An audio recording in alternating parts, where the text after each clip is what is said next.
In front of me is Samsung Galaxy Z Fold 6 and today I would like to show you how you can clone apps.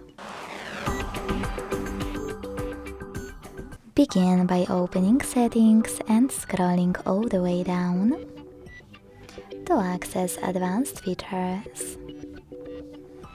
Then scroll down again and tap on Dual Messenger. Following that, use gray switcher next to one of your available apps to clone the chosen one.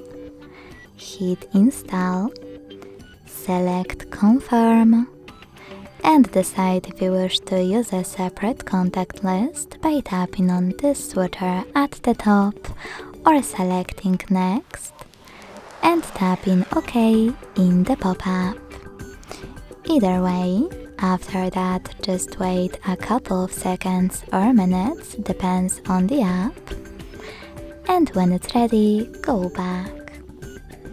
As you can see, after that, my app was successfully cloned. To delete this clone, go back to the same settings and use No Blue switcher. Then hit Uninstall and wait. Thanks so much for watching. If you enjoyed this video, leave a like, comment and subscribe. Bye!